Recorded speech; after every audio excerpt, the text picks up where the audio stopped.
سورة ہود بسم اللہ الرحمن الرحیم الف لام را کتاب احکمت آیاتہ ثم فصلت من لدن حکیم خبیر اللہ تعبدوا الا اللہ اننی لکم منہ نذیر وبشیر وان استغفروا ربکم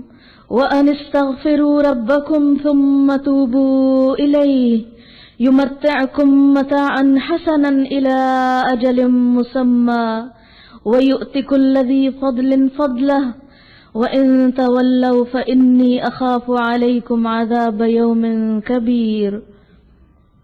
شروع کرتی ہوں اللہ کے نام سے جو بے انتہا مہربان نہایت رحم فرمانے والا ہے۔ الف لام را ایک کتاب ہے جس کی آیات پختہ اور مفصل ارشاد ہوئی ہیں ایک دانا اور باخبر ہستی کی طرف سے کہ تم بندگی نہ کرو، عبادت نہ کرو مگر صرف اللہ کی۔ میں اس کی طرف سے تم کو خبردار کرنے والا بھی ہوں اور بشارت دینے والا بھی، اور یہ کہ تم اپنے رب سے معافی چاہو اور اس کی طرف پلٹ آؤ تو وہ ایک مدت خاص تک تم کو اچھا سامان زندگی دے گا اور ہر صاحب فضل کو اس کا فضل عطا کرے گا۔ لیکن اگر تم منہ پھیرتے ہو تو میں تمہارے حق میں ایک بڑے ہولناک دن کے عذاب سے ڈرتا ہوں۔ تم سب کو اللہ کی طرف پلٹنا ہے اور وہ سب کچھ کرنے پر قدرت رکھتا ہے۔ دیکھو یہ لوگ اپنے سینوں کو موڑتے ہیں تاکہ اس سے چھپ جائیں۔ خبردار جب یہ کپڑوں سے اپنے آپ کو ڈھانپتے ہیں، اللہ ان کے چھپے کو بھی جانتا ہے اور کھلے کو بھی۔ وہ تو ان بھیدوں سے بھی واقف ہے جو سینوں میں ہیں۔ قریش کے بعد سرداروں نے ایسے کیا کہ نبی صلی اللہ علیہ وسلم نے جب ان کے سامنے توحید کی دعوت پیش کی تو وہ بے پرواہی کے ساتھ اٹھے، اپنی چادر اپنے اوپر ڈالی اور نکل گئے اس مجلس سے۔ یہ ایک انتہائی تکبر کا انداز تھا۔ اس کی طرف یہاں اشارہ کیا جا رہا ہے کہ یہ اپنے آپ کو کپڑوں میں ڈھانپ کر نکل جاتے ہیں۔ کیا یہ بھول جاتے ہیں کہ اللہ ان کو دیکھ رہا ہے اور ان کے صرف ظاہر ہی کو نہیں، ان کے دلوں کے راز تک، دلوں کی نیتیں اور اندرونی رویے بھی جانتا ہے۔ 12واں پارہ وَمَا مِن دَابَّةٍ فِي الْأَرْضِ إِلَّا عَلَى اللَّهِ رِزْقُهَا وَيَعْلَمُ مُسْتَقَرَّهَا وَمُسْتَوْدَعَهَا كُلٌّ فِي كِتَابٍ مُبِينٍ۔ زمین میں چلنے والا کوئی جاندار ایسا نہیں ہے جس کا رزق اللہ کے ذمہ نہ ہو اور جس کے متعلق وہ نہ جانتا ہو کہ وہ کہاں رہتا ہے اور کہاں وہ سونپا جاتا ہے۔ سب کچھ ایک صاف دفتر میں درج ہے۔ اللہ تعالیٰ کی صفت رزاقیت کا بیان ہے کہ اللہ تعالیٰ ہر ایک کو رزق دینے والا ہے۔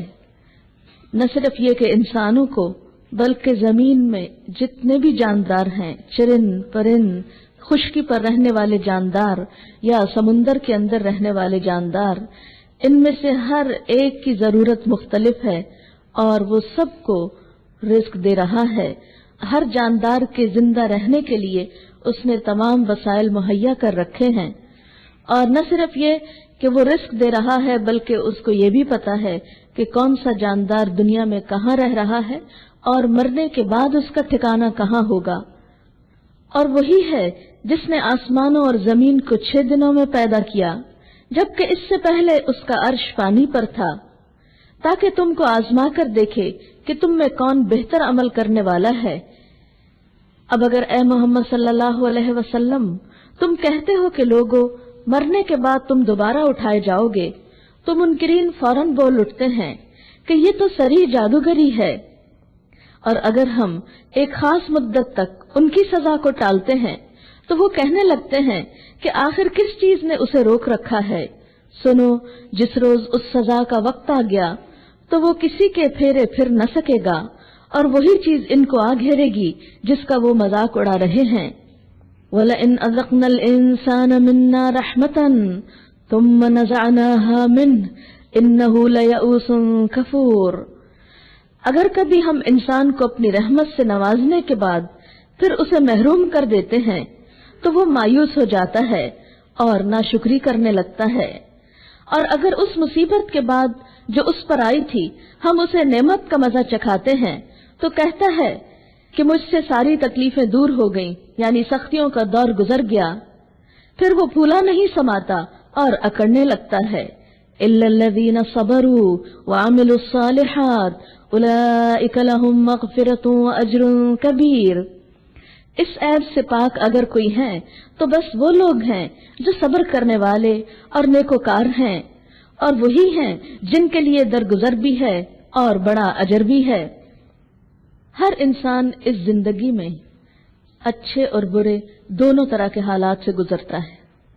کوئی انسان دنیا میں ایسا نہیں آیا جس کو ہمیشہ صرف اور صرف خوشی اور نعمتیں ملی ہوں، اور کوئی ایسا بھی نہیں آیا کہ جسے صرف تکلیفیں ہی تکلیفیں ملی ہوں۔ ہر انسان کی زندگی میں یہ دونوں رخ آتے ہیں۔ اللہ تعالیٰ نعمتیں دیتا بھی ہے اور نعمتیں لے بھی لیتا ہے۔ ایسے موقع پر ایک مومن کا طریقہ کار کیا ہوتا ہے، اس کا رویہ کیا ہوتا ہے؟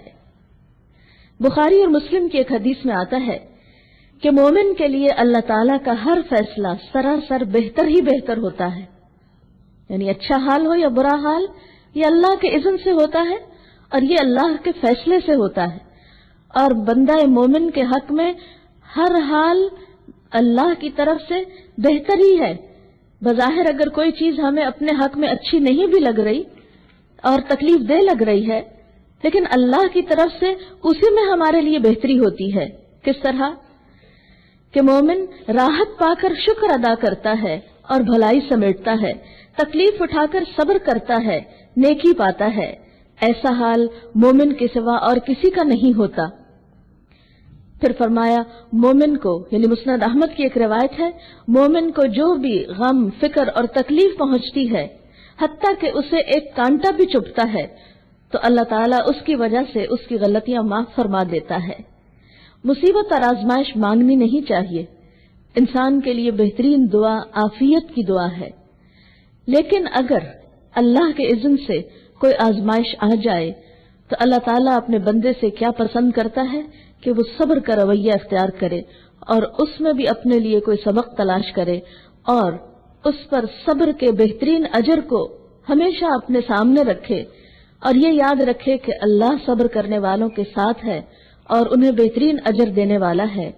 دنیا کی زندگی تو بہرحال ختم ہو کر رہ جائے گی، اس کے جتنے بھی غم اور دکھ اور تکلیفیں ہیں وہ سب بھی زندگی کے خاتمے کے ساتھ ختم ہو جائیں گی۔ لیکن اگر انسان ایسے موقعوں پر اللہ تعالیٰ کی ناشکری کرتا ہے، ناراض ہوتا ہے، شکوے کرتا ہے، تو یہ سب کچھ اس کے اعمال میں جمع ہو جاتا ہے۔ دنیا میں بھی وہ دکھ اٹھاتا ہے اور اپنے اس ناشکرے پن کی وجہ سے آخرت میں بھی اپنے لیے نقصان کا سبب پیدا کر لیتا ہے یا اپنے لیے سزا کے مواقع فراہم کر لیتا ہے۔ اس لیے انسان کو ہر حال میں اللہ تعالیٰ سے مدد مانگتے رہنا چاہیے اور صبر اور شکر کا دامن ہاتھ سے نہیں جانے دینا چاہیے، کیونکہ اللہ تعالیٰ کا وعدہ ہے اولئک لہم مغفرۃ واجر کبیر، ایسے لوگوں کے لیے بخشش بھی ہے، یعنی تکلیف کے آنے پر گناہ جھڑتے ہیں اور صبر کرنے پر اجر کبیر ہے۔ تو اے پیغمبر صلی اللہ علیہ وسلم، کہیں ایسا نہ ہو کہ تم ان چیزوں میں سے کسی چیز کو چھوڑ دو، یعنی بیان کرنے سے، جو تمہاری طرف وحی کی جا رہی ہیں، اور اس بات پر دل تنگ ہو کہ وہ کہیں گے اس شخص پر کوئی خزانہ کیوں نہ اتارا گیا، یا یہ کہ اس کے ساتھ کوئی فرشتہ کیوں نہ آیا۔ تم تو محض خبردار کرنے والے ہو، آگے ہر چیز کا حوالہ دار اللہ ہے۔ کیا یہ کہتے ہیں کہ پیغمبر نے یہ کتاب خود گھڑ لی ہے؟ کہو اچھا یہ بات ہے تو اس جیسی گھڑی ہوئی 10 صورتیں تم بنا لاؤ، اور اللہ کے سوا اور جو ہیں ان کو مدد کے لیے بلا سکتے ہو تو بلا لو اگر تم سچے ہو۔ اب اگر وہ تمہاری مدد کو نہیں پہنچتے تو جان لو کہ یہ اللہ کے علم سے نازل ہوئی ہے، یعنی اگر اس جیسی صورتیں بنا نہ سکو تو پھر اس بات کو تسلیم کر لو، مان لو کہ یہ کتاب اللہ کے علم سے نازل ہوئی ہے اور محمد صلی اللہ علیہ وسلم خود سے گھڑ کر اس کو لکھ نہیں لائے، اور یہ کہ اللہ کے سوا کوئی حقیقی معبود نہیں ہے۔ پھر کیا تم سر تسلیم خم کرتے ہو؟ فہل انتم مسلمون، من كان يريد الحياة الدنيا وزينتها نوفي إليهم أعمالهم فيها وهم فيها لا يبخسون. جو لوگ بس اسی دنیا کی زندگی اور اس کی خوشنمائیوں کے طالب ہوتے ہیں، ان کی کارگزاری کا سارا پھل ہم یہی ان کو دے دیتے ہیں، اور اس میں ان کے ساتھ کوئی کمی نہیں کی جاتی، مگر آخرت میں ایسے لوگوں کے لیے آگ کے سوا کچھ نہیں. وہاں جائیں گے تو پتہ چلے گا کہ جو کچھ انہوں نے دنیا میں بنایا وہ سب ملیا میٹ ہو گیا، اور اب ان کا سارا کیا دھرا محض باطل ہے، اس کا کچھ بھی فائدہ نہیں. اصل میں اس آیت میں بہت بڑا سبق ہے ریاکاروں کے لیے، دکھاوا کرنے والوں کے لیے، کہ جو نیک کام بھی کرتے ہیں تو اس مقصد کے لیے کہ دنیا میں ان کی ناموری ہو. من کان یرید الحیات الدنیا، جو دنیا کی زندگی چاہتا ہے، اپنے ہر عمل کے نتیجے میں صلے میں دنیا میں ہی بدلہ چاہتا ہے. چھوٹی سی بھی کوئی نیکی کرتا ہے یا بڑی کوئی نیکی کرتا ہے تو وہ کیا چاہتا ہے کہ دنیا میں فوراً اس کے سامنے اس کا ثواب آ جائے، یا یہ کہ نیکی کر کے وہ فوراً تعریف چاہتا ہے، وہ لوگوں میں ناموری چاہتا ہے کہ میری بہت شہرت اور مشہوری ہو جائے. فرمایا جو اس غرض سے کام کرتا ہے کوئی بھی، تو اس کا اجر اور صلہ ہم اس کو یہیں دے دیتے ہیں، آخرت میں اس کے لیے کچھ نہیں چھوڑتے. ایسے لوگوں کے لیے آخرت میں کیا ہے؟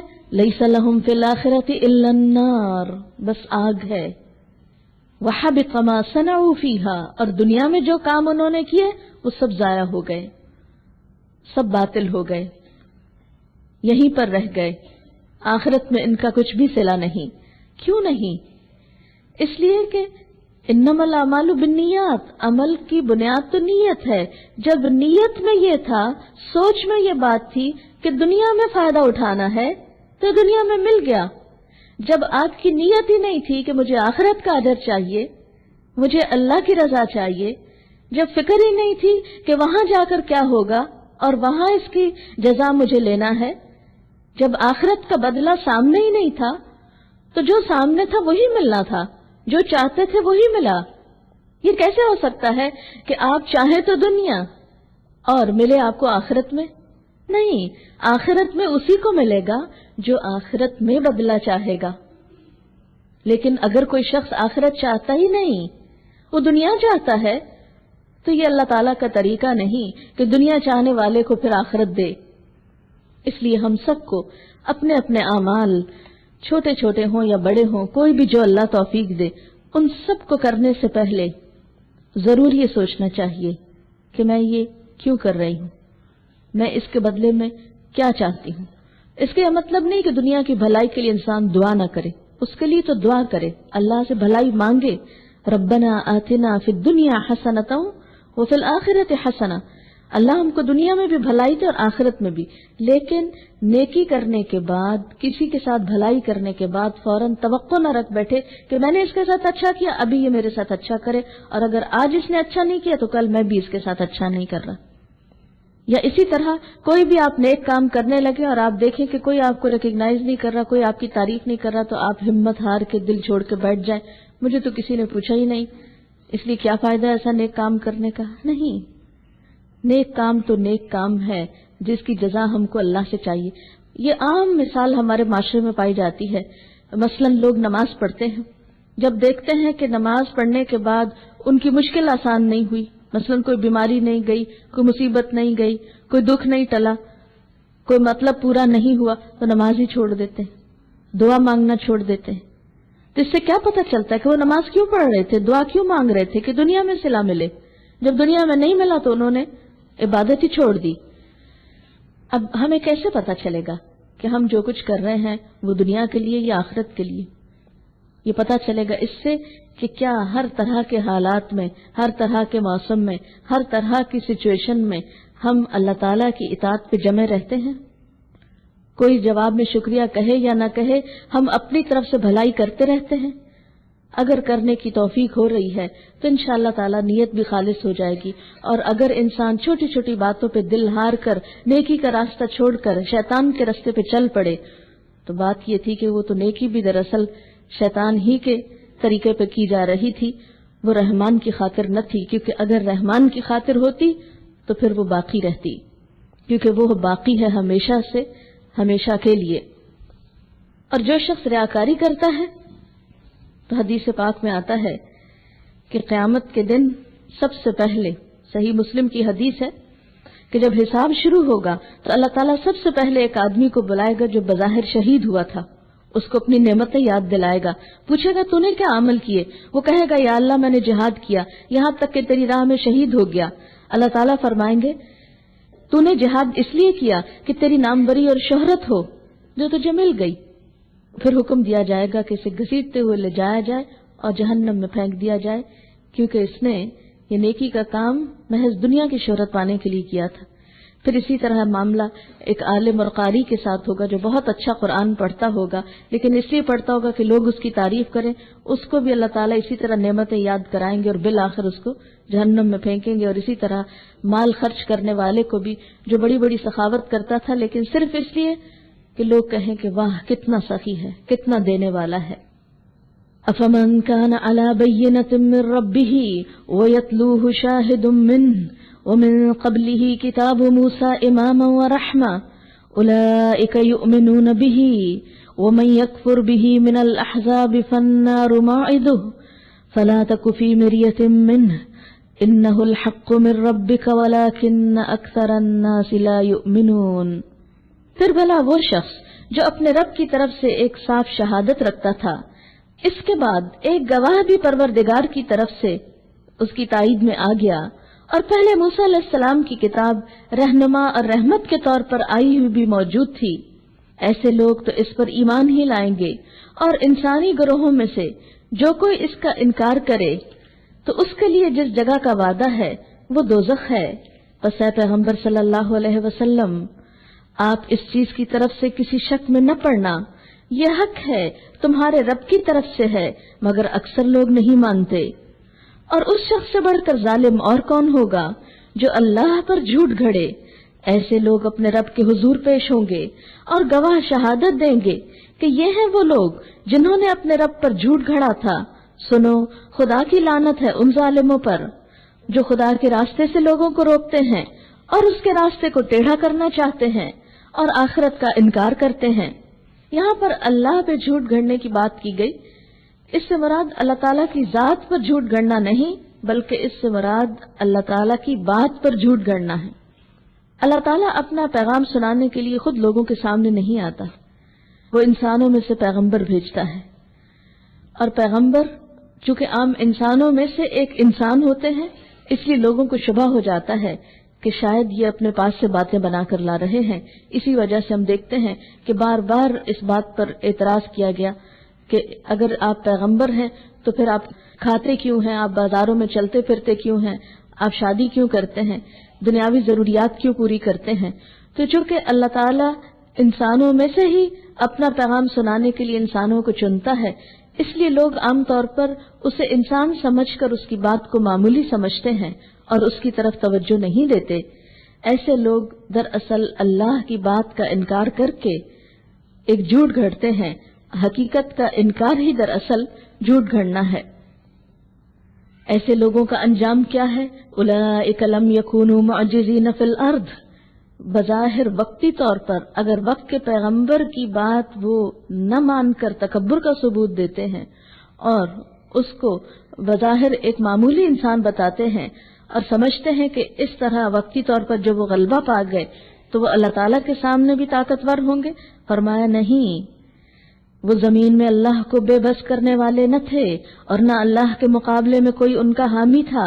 انہیں اب دوہرا عذاب دیا جائے گا، یعنی ایک اپنے بھٹکنے کا اور ایک دوسروں کو بھٹکانے کا، کیونکہ کسی بھی طبقے کے بڑے لوگ جو کہلاتے ہیں وہی عموماً عوام کو گمراہ کرنے کا سبب بنتے ہیں۔ عوام الناس کی سوچ بہت سطحی ہوتی ہے، وہ خود زیادہ غور و فکر نہیں کر سکتے، وہ عموماً فالو کرتے ہیں زیادہ پڑھے لکھے لوگوں کو، زیادہ مالدار لوگوں کو، دنیاوی اعتبار سے آگے جانے والے لوگوں کو عموماً آنکھیں بند کر کے عوام الناس فالو کرتے ہیں۔ ایسا طبقہ یعنی کسی بھی معاشرے کی ایلیٹ جب بگڑتی ہے تو وہ صرف خود کو نہیں گمراہ کرتی بلکہ ہزاروں لوگوں کی گمراہی کا سبب بنتی ہے۔ اسی وجہ سے ان کے لیے دگنے عذاب کی بشارت دی جا رہی ہے۔ وہ نہ کسی کی سن ہی سکتے تھے اور نہ خود ہی انہیں کچھ سوچتا تھا، تکبر کی وجہ سے وہ کسی کی بات بھی نہیں سنتے تھے۔ ما كانوا يستطيعون السمع وما كانوا يبصرون، حالانکہ وہ اپنے وقت کے بہت سمجھدار پڑھے لکھے لوگ تھے، لیکن اس کے باوجود حق کے سننے اور پڑھنے کے لیے ان کا دل نہ مانا۔